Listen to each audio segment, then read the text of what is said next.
Good morning, students. Today we are going to learn lesson 7, subject of history. Lesson 7, non-cooperation movement. non-cooperation movement इसका मतलब होता है किसी को कोऑपरेट नहीं करेंगे, यानी ब्रिटिश गवर्नमेंट को हम कोऑपरेट नहीं करेंगे। हिंदी में बोलेंगे असहकार मूवमेंट, असहकार चळवळ। इस लेसन में शुरू में इस वीडियो में हम 5 पॉइंट पर फोकस करेंगे। ये सबसे इंपॉर्टेंट है। Number 1, role of Mahatma Gandhi in South Africa. Gandhi ji जब साउथ अफ्रीका में गए थे, वहां पर जाने के बाद उन्होंने क्या क्या वर्क किए, वहां पर कौन से टास्क उन्होंने कंप्लीट किए, इस पर फोकस करेंगे। Second point, Gandhi ji arrives in India.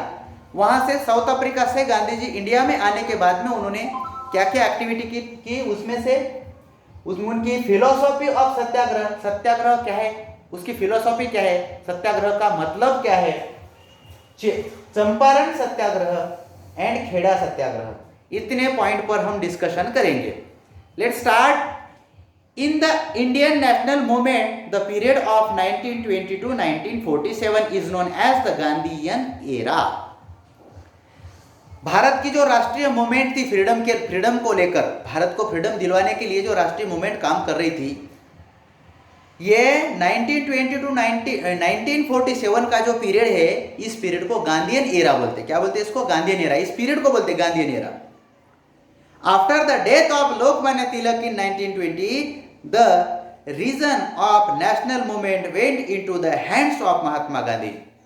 Lokmanya Tilak के देहांत के बाद, लोकमान्य तिलक के मरने के बाद में पूरे भारत के मूवमेंट के जो सत्ता सूत्र है, मूवमेंट का जो वर्क है, ये गांधी जी के हाथ में आ गया। गांधी जी इसके लीडर, गांधी जी ने हाथ में ले लिया। पूरा जो भारत स्वतंत्रता की मूवमेंट चलानी थी, ये गांधी जी के हाथ में आ गई। He gave the new direction of the freedom movement. उन्होंने इस फ्रीडम मूवमेंट को नई डायरेक्शन दी, नए विचार दिए। With the principle of truth, non violence and satyagraha. और गांधी जी के 3 प्रिंसिपल थे। ट्रूथ यानी कभी भी झूठ नहीं बोलने का, सच के मार्ग पर चलने का, ट्रूथ। नॉन वायलेंस का मतलब होता है एग्रेसिव नहीं होना, क्रोधित नहीं होना, गुस्से में आकर काम नहीं करना, नॉन वायलेंस। और तीसरा है सत्याग्रह। सत्याग्रह यानी सत्य की राह पर चलना। हमारी जो डिमांड्स है, ये डिमांड्स हम सत्य के आधार पर हम उसको मांगेंगे। तो जब तक नहीं मिलती तब तक हम सत्य के आधार पर लड़ते रहेंगे। इसको बोलते हैं सत्याग्रह। उसका आग्रह, उसकी कोशिश करेंगे मिलाने के लिए सत्य के मार्ग पर। चाहे तो हमें कितनी भी तकलीफ हो सकती है, वो तकलीफ हम न बोलते हुए चुपचाप सहेंगे, लेकिन हमारी डिमांड को पूरी करने की मांग करेंगे। यह satyagraha. Due to the influential leadership of the Mahatma Gandhi is national movement become more comprehensive. जब से महात्मा गांधी जी ने नेशनल मूवमेंट हाथ में ले ली, तब ये ज्यादा पावरफुल हो गई, ज्यादा शक्तिशाली हो गई। क्योंकि लोकमान्य तिलक का फार्मूला थोड़ा अलग था। वो एंग्री मैन थे, वो सह नहीं पाते थे, वो रिवॉल्यूशनरी थे। वो रिवॉल्यूशनरी का मतलब होता है क्रांतिकारी। इसकी वजह से उसके कार्य में मरना भी पड़ता था। लेकिन गांधी जी सत्य, अहिंसा, प्रेम, सदाचार, इन वैल्यू की वजह से लोगों को पता चल गया कि गांधी जी के पीछे रहने से हमें कोई खतरा होने वाला नहीं। इसकी वजह से गांधी जी की जो मूवमेंट है वो बहुत बड़े मायने में बढ़ गई। 1922 से 1947 तक लेकर ये मूवमेंट बहुत तेजी से चलने लगी। महात्मा गांधी जी एक बहुत बड़े लीडर मिल गए थे और बहुत शक्तिशाली मूवमेंट बन गई। This led to the beginning of the new era in the freedom movement of India. इसकी वजह से भारत की स्वतंत्रता की जो लड़ाई है, इस लड़ाई को एक नई दिशा मिली, नया डायरेक्शन मिला, है कि नहीं? आप देखेंगे role of Gandhi ji in South Africa. Gandhi ji जब साउथ अफ्रीका में कुछ काम की वजह से, पढ़ाई की वजह से गए थे, तो वहां पर जाने के बाद उन्होंने क्या किया साउथ अफ्रीका में, है कि नहीं? देखते हैं role of Gandhi ji in South Africa. Mahatma Gandhi went to South Africa for some legal work 1983 के कार्यकाल में कुछ अच्छे काम के लिए वो महात्मा गांधी जी साउथ अफ्रीका में गए थे। South Africa was a colony of British. वहां पर ब्रिटिश की कॉलोनी थी। जैसे हमारे देश में ब्रिटिश का साम्राज्य था, वैसे साउथ अफ्रीका में भी ब्रिटिश थे। क्योंकि ब्रिटिश पूरे विश्व में घूम चुके थे, पूरे विश्व में उनकी कॉलोनी थी, वहां पर कॉलोनी ब्रिटिश की कॉलोनी थी। Many Indians had settle there for the business, trade and such other work. बहुत सारे भारतीय लोग साउथ अफ्रीका में कुछ बिजनेस की वजह से, कुछ ट्रेनिंग की वजह से, ट्रेड की वजह से, कुछ उनके काम की वजह से, टास्क की वजह से, कार्य की वजह से वहां पर सेटल थे। तो वहां के ब्रिटिश लोग उनको अच्छी ट्रीट नहीं देते थे। The Indians in the South Africa were treated as a criminals and humiliated at all time. वहां के भारतीय लोगों को, वहां के जो ब्रिटिश लोग थे, अंग्रेज लोग थे, वो वहां के भारतीय लोगों को कुछ अच्छे ट्रीट नहीं करते थे, उनको अच्छे नहीं मानते थे, उनको अमानवीय उसके साथ व्यवहार करते थे, उसको बहुत तकलीफ देते थे, उसके बाद भेदभाव करते थे, डिस्क्रिमिनेट भेदभाव करते थे। ये बात गांधी जी को अच्छी नहीं लगी। After that in 1906 the government declared that the was compulsory 1906 the government declared that it the was compulsory for the black to carry an identity card and their freedom was restricted as well। वहां के government ने क्या किया, 1906 को उनका स्वतंत्र हीरा छीन लिया, भारतीय लोगों का फ्रीडम छीन लिया, उनको आइडेंटिटी कंपलसरी कर दी। ये ब्लैकिश है, इनको कभी भी अपर लेवल की फैसिलिटी नहीं मिलनी चाहिए। इसकी वजह से उनको हमेशा डोमिनेट करते गए, उन पर अन्याय करते गए। वहां के गवर्नमेंट इंडियन पीपल को, ब्लैकिश पीपल है ना इंडिया के, वहां के उस पर, उन पर Gandhi ji follow the path of satyagraha against the injustice and against justice for this people. और महात्मा गांधी जी ने ठान लिया वहां के जो इंडियन पीपल है, जो ब्लैकिश है, जिसको हम कृष्णवर्णीय बोलते थे, ऐसे लोगों को फ्रीडम से छुटकारा दिलवाने के लिए महात्मा गांधी जी ने सत्याग्रह का मार्ग लिया। फॉलो द पाथ ऑफ सत्याग्रह, सत्याग्रह का पाथ लेकर, सत्याग्रह की डायरेक्शन लेकर वहां के लोगों को उन्होंने उस गुलामी से, उस जो स्लेवरी थी, उससे उन्होंने छुटकारा दिलवाया। वहां उन पर होने वाला जो अन्याय है, इनजस्टिस है, उस इनजस्टिस को जस्टिस दिलवाई, यानी न्याय दिलवाया महात्मा गांधी जी ने। Gandhi ji arrive in India. अपने महात्मा गांधी जी भारत में आने के बाद उनके क्या क्या कार्य है, इसके बारे में देखेंगे। Gandhi ji arrive in India, ये कब आए, क्यों आए, आने के बाद में इन्होंने क्या किया, इसके बारे में। On 9 January 1915, Gandhiji returned to India from South Africa as suggested by Gopal Krishna Gokhale. He made a tour of the entire nation. जब महात्मा गांधी 1915 में, 1915 यानी 1915 में भारत में आए। भारत में आने के बाद में गोपाल कृष्ण गोखले को उनके वो गुरु मानते थे, उन्होंने गोपाल कृष्ण गोखले को मिलने की सलाह ली। गोपाल कृष्ण गोखले ने उन्हें डायरेक्शन दी कि भाई कौन सा भी काज करने के पहले परिस्थिति का अंदाज लेना चाहिए, उसका अभ्यास करना चाहिए। तो एक काम करो, पूरे भारत को घूमो, बोले तुम पूरे भारत में क्या क्या प्रॉब्लम्स है, क्या क्या समस्याएं हैं, इसको देखो, उसके बाद तुम्हारे काम को शुरुआत करो। ऐसे गोपाल कृष्ण गोखले ने गांधी जी को कहा। Yes, understood.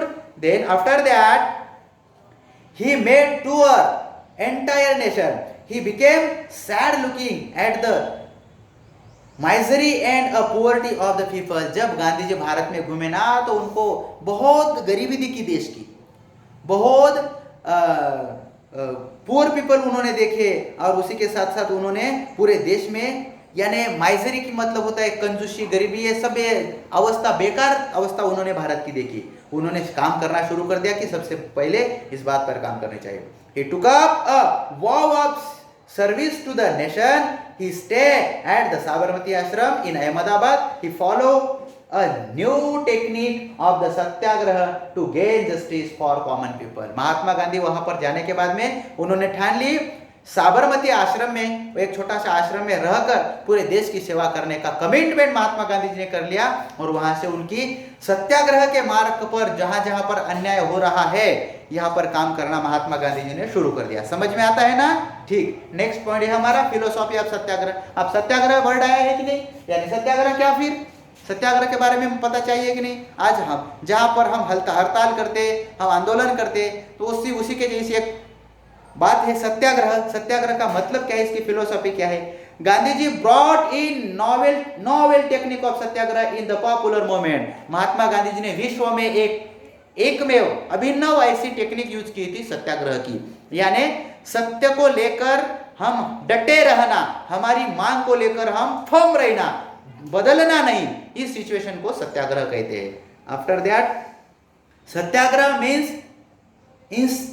Incidence of truth. Satyagraha means सत्य का आखिरी तक साथ नहीं छोड़ना, सत्य को छोड़ना नहीं, सत्य को लेकर हमारी डिमांड को लेकर, सत्य को लेकर हम डटे रहना, वहां पर कितनी भी तकलीफ हुई तो सहना, रिएक्ट होना नहीं, यहां पर रिएक्ट होने की बात ही नहीं। The main objective of satyagraha is through patience and satyagraha at unjust person is made aware of truth and justice and also bring transformation in his views.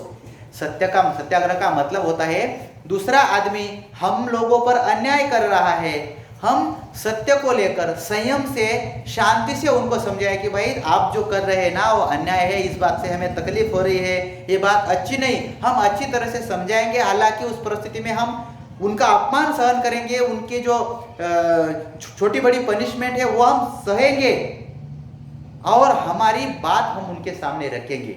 ये सत्याग्रह की यूनिक टेक्निक है। A person's follow Satyagraha should never use violence। सत्याग्रह को follow करने वाला आदमी कभी भी violence नहीं होता, वो क्रोधित नहीं होता है, वो एग्रेसिव नहीं होता है, वो रिवोल्यूशनरी के जरिए से रिवोल्ट नहीं होता है। शांत के मार्ग पर, सत्य के मार्ग पर वो झगड़ते रहता है, स्ट्रगल करते रहता है। Means untruth means was the technique of Gandhi ji. Gandhi ji ने यह बड़ी टेक्निक अपने भारत को दी थी और इस टेक्निक को लेकर कुछ इश्यू सॉल्व भी हुए हमारे देश में।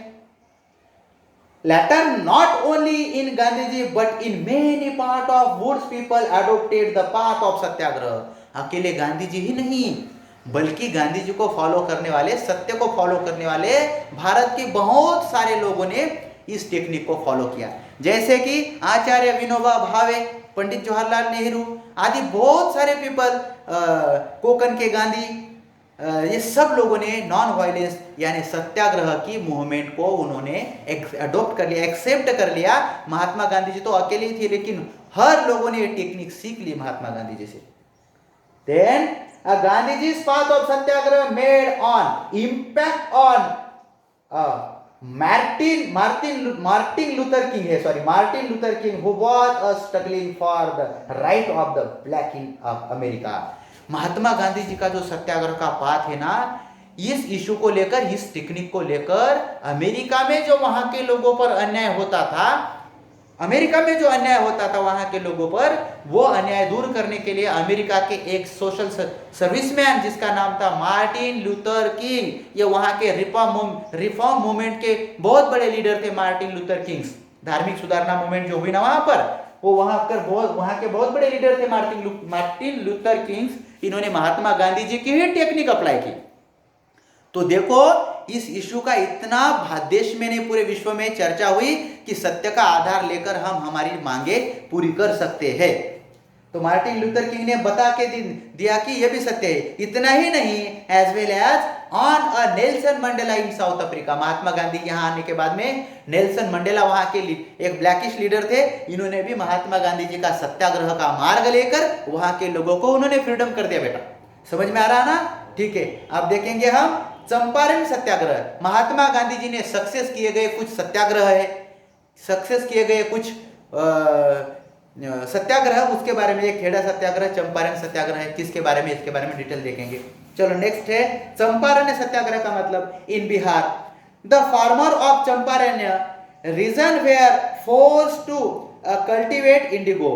चंपारण्य यानी एक हरियाणा, चंपारण्य यानी बिहार स्टेट में एक चंपारण नाम का इलाका है, डिस्ट्रिक्ट इलाका है। उस इलाके में वहां के ब्रिटिश गवर्नमेंट वहां के फार्मर को फोर्स करते थे कि तुम तुम्हारे ट्रेडिशनल क्रॉप लेने का नहीं। ट्रेडिशनल क्रॉप का मतलब होता है तुम जो बीज बोते हैं तुम्हारे खेत में, पारंपरिक खेती करते हैं कि नहीं, वो खेती आप करेंगे नहीं, आप इंडिगो की खेती करेंगे। What is mean by indigo? Indigo means नील बोलेंगे जिनको हम, नील जो कपड़े को, कॉटन को कलर देने के काम आती है, नील। इस नील की खेती करने के लिए ये फोर्स करते थे।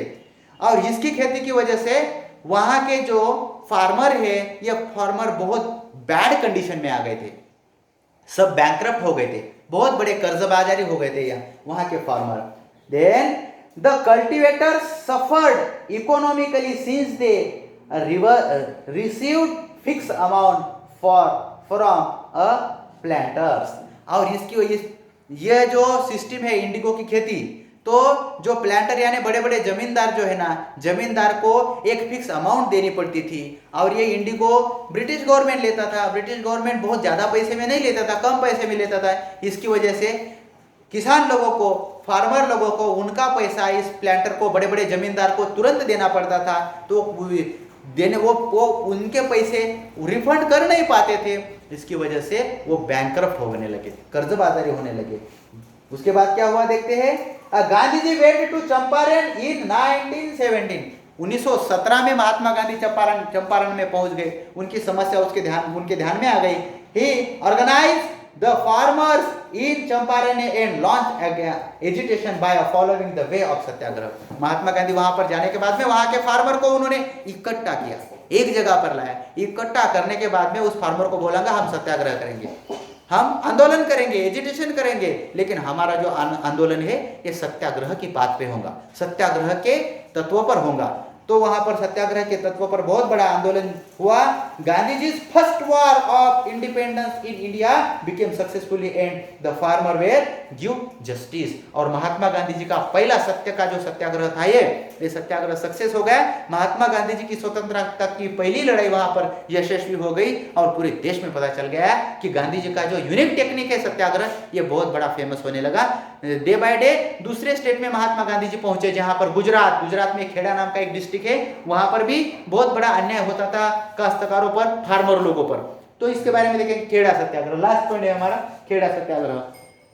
Due to a constant famine in Kheda district Gujarat the crop had fail. मतलब होता है वहां पर बहुत बड़ा अकाल आया था, वहां पर बहुत बड़ा नुकसान हुआ था, तूफान आया था, अकाल आया था। बहुत साल तक वहां की जमीन उपजाऊ हुई नहीं। इसकी वजह से वहां के फार्मर को बहुत बड़ी तकलीफ होती थी। तो वहां के खेड़ा डिस्ट्रिक्ट के जो लोग, गुजरात के जो लोग थे ना, उनकी crop day by day fail हो रही थी, उनको अच्छी इनकम नहीं मिलती थी। इसकी वजह से वो बहुत बड़े प्रॉब्लम में फंस गए थे। ऐसे सिचुएशन पर जो ब्रिटिश गवर्नमेंट है, वहां के कलेक्टर जो है, वहां से बहुत सारा पैसा टैक्स कलेक्ट करने की कोशिश करते थे। Gandhi ji suggested that the farmers should refuse to pay the tax. और महात्मा गांधी जी ने बोल दिया कुछ भी होगा तो चलेगा, इन लोगों को टैक्स देने का नहीं, टैक्स पेड नहीं करेंगे आप लोग। फिर वो मारेंगे, मार खाने का, वो उनकी जो तकलीफ है वो प्यार से सहने का। आखिरी तक क्या होगा, तुम्हें ज्यादा से ज्यादा जान से तो नहीं मार देंगे ना, सत्याग्रह के मार्ग पर हम ये लड़ाई लड़ेंगे। अब यदि हम लड़ाई सक्सेस हो जाते तो हमारी जो तकलीफ है, तकलीफ दूर हो जाएंगी। The farmers began the movement of scrapping of tax at Kheda in 1918। Gandhi ji accepted the leadership of this movement. और उसी मूवमेंट के लीडरशिप को महात्मा गांधी जी तैयार हो गए और महात्मा गांधी जी ने वो मूवमेंट सक्सेस करके दिखाई। With in the short period of time the government suspended the tax. और कुछ कम ही समय में महात्मा गांधी जी ने जब से सत्याग्रह शुरुआत की, कम से कम समय में गवर्नमेंट ने उनका टैक्स लेना सस्पेंड यानी बंद कर दिया। और वहां के फार्मर लोगों को ये जो तकलीफ थी टैक्स की वजह से, इसे रिलीफ में लगाया। यहां तक आज देखते हैं। धन्यवाद, थैंक यू। सर बोला